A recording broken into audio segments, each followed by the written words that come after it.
There. Um, Multiple sclerosis can affect many parts of a person's life, but does it shorten it? And what about the quality of life? I have MS and I've asked myself these questions all the time, among others.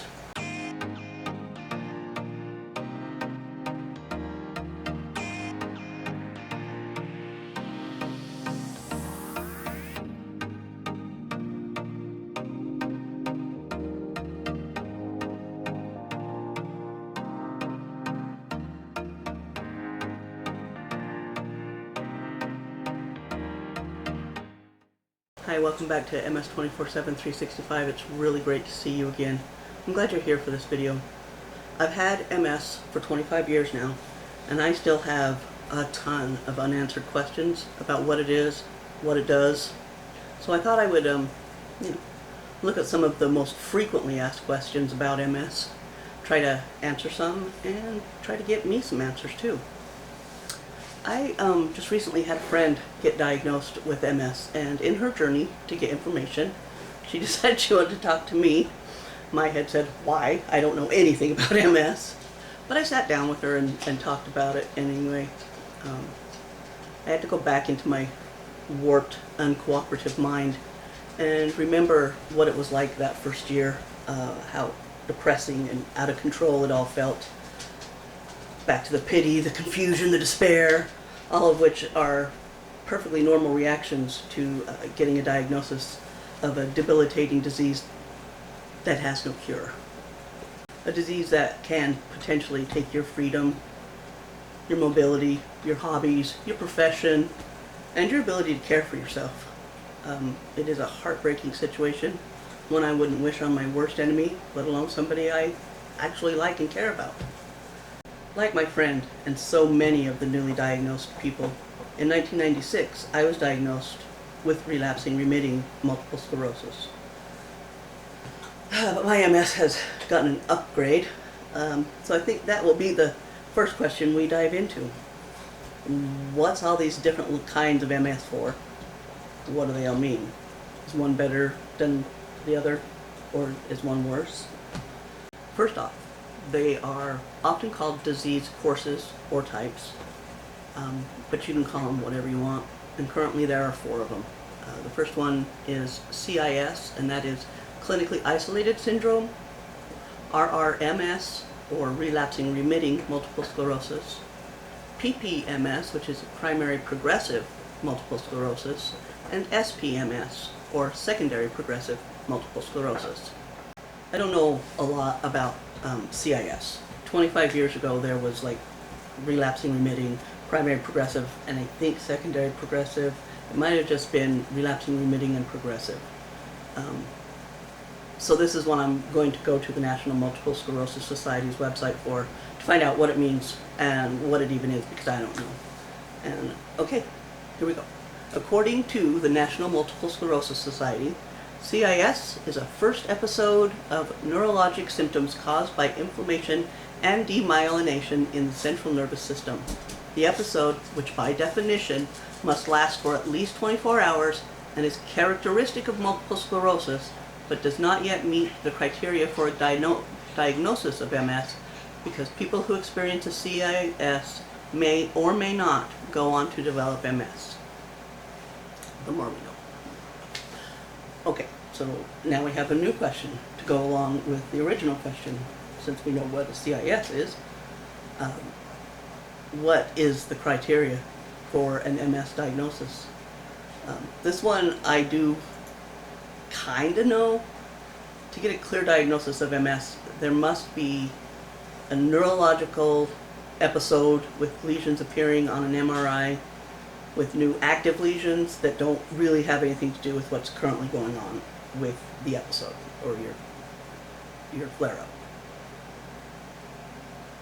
I know when I was diagnosed there were really no clear-cut guidelines for them to go by. They basically tested you for a bunch of things and rolled them out and went, well, I guess it's MS. And then it was the MRI would have to have at least 2 or more lesions in different areas that were and active lesions. I think you had to have at least 2. And yeah, it was weird. And the testing wasn't necessarily a good time either. I remember them trying to take spinal fluid to test and not being able to get any. I had like 2 nurses trying, and then finally the neurologist came in and tried, and they got absolutely nothing but me feeling very nauseous. Nauseous. Oh. So there's that. Now, next up we have RRMS. It's the most commonly diagnosed type of MS. That you'll probably get it when you are first diagnosed. It's mainly because you meet the criteria for MS, but episodes can be sporadic. So relapsing remitting is really just kind of a jumping off point. Relapsing remitting literally means what it says. With this type, you can relapse or have an episode that produces new symptoms or worsens previous symptoms, but most of the time, once the relapse completes, you'll remit to your normal self.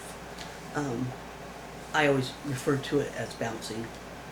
It was like I would have an episode and I would not feel well, and then all of a sudden, boom, it would be gone, and I'd feel much back like I had before.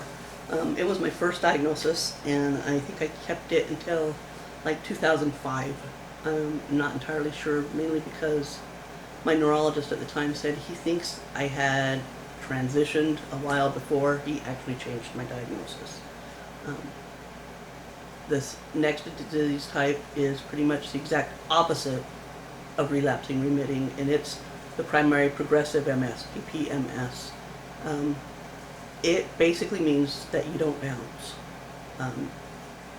It's just a steady progression of the disease, and when you have a new episode, the symptoms you experience are probably going to stick around, and they may decrease in severity, but they stay. There is no remitting, only relapsing. Now this last type, the SPMS, secondary progressive MS, is what my current diagnosis is, and it's kind of relapsing, remitting, and primary progressive kind of together. In the beginning I would have a relapse and then I would bounce back, and then now all of a sudden I stop bouncing, and now when I have a relapse of MS it just kind of lingers, or I don't necessarily have to have a new relapse. As an example, I had a pretty big relapse last May, or April, May I think. I got new symptoms and new lesions, active lesions. Some of the symptoms of that relapse still bother me, like the completely numb top of my left foot. Such an odd thing it is. It's literally the top of my left foot has very limited to no sensory response. This relapse, it got me pretty good. I hadn't had new symptoms in a very long time. I am considerably weaker in my arms and my legs, to the point that like washing my hair can be difficult and almost painful, kinda. And the absolute best part of secondary progressive, you don't have to even have the relapse. Your disease can just steadily worsen, which is what mainly I have experienced. That's why when I had the new symptoms, the actual relapse was so hard for me this last time. I was used to getting weaker and less able to concentrate or walk without having anything new happen. The symptoms I already had had just steadily worsened. And so this was kind of a shock to me. Okay, and the next most common question about MS is, what is MS? And I did a video about this a while ago, I think a couple years, and I am planning to do a follow-up here in the near future.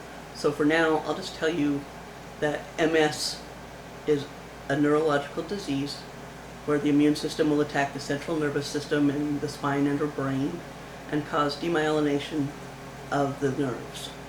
It's the demyelination of nerves that causes the symptoms associated with MS, Demyelination is what it's called when the outer sheath of a nerve is attacked and it gets damaged or removed. It makes the nerves not fire correctly, and that makes the body behave incorrectly. You know, that's what the symptoms are. They don't know what causes it, and there is not currently a cure for multiple sclerosis. Okay, I think we have time for one more question, maybe two. We'll see how long this video is. We may actually be getting a part 2 here. Exciting, you know, 2-parter. Let's do a biggie. Does MS shorten your life expectancy? You know, am I going to die from MS? Short answer is no. Apparently having MS doesn't really affect the life expectancy of the person with the MS. In the majority of patients it doesn't. There are cases of severe MS that's extremely active, fast moving, that it does, that it can affect their life expectancy and shorten their lives. But for most people with MS, they live as long as somebody that doesn't have MS. So the quantity isn't really affected by MS, except in, you know, like I said, very severe, very fast-moving cases. Day-to-day living with MS is unpredictable. What I said before about it being a disease that can take your freedom, your hobbies, your ability to take care of yourself, and your mobility. That's the quality of life things that MS is famous for ruining. Well, when my husband and I first got together, we had a very long, very painful, tearful conversation about the what-ifs of MS, you know, like worst-case scenarios, just so I could make sure he knew what he was getting into if he wanted to have a life with me. And 25 years later, we're still together. So I guess he didn't mind. Some of those what-ifs have happened. Most have not. But it doesn't mean they still can't. Don't get me wrong. I have a pretty great life. For the most part, I love my life. I have an amazing family, a great husband, super wonderful, supportive children, and the most amazing grandchildren you can imagine. But on the just me front, not so much. I don't get out and do things as much as I used to be able to.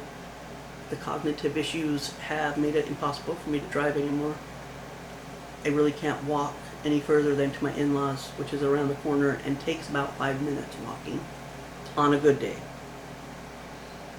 I've put on more weight than I've ever had as a result of my limited mobility, and it has made it just that much harder to do anything else in my life. So it's just a vicious cycle. Decreased mobility, increased weight, which in turn decreases your mobility that much more, not to mention the other problems that come from the extra weight, like the increase in my asthma, or the fact that none of my clothes fit anymore and I hate to buy clothes. A lot of days I am bored, I am lonely, and I just don't want to do anything because why bother? I'm not going to be able to do it, complete it, or do it fully. Meanwhile, the rest of my family is off doing amazing things with their lives, and I sit here and wait for them to tell me about their amazing things. It can get depressing, and I can fall into pity, but I try to keep that to myself for the most part. Some days I don't, though. And I just tell my husband I need him to hold me while I cry about all of the things that MS has changed or taken. And he does, and then I go on. And I think I'm going to stop this right here. There will be a part 2, I'm sure. So stay tuned. In the meantime, thanks for coming to hang out with me today. I do really appreciate it. Leave me a comment. What are some of the most common questions you get about MS, or that you have about MS? I love reading comments. Hopefully you learned something about MS and maybe a little something about me. If you liked this video, hit the like button. And if you want to continue learning about MS with me, hit the subscribe button. I'm trying to upload at least a little more often, and if you want to know when I do, hit that notification bell. Remember, life doesn't stop just because you have to.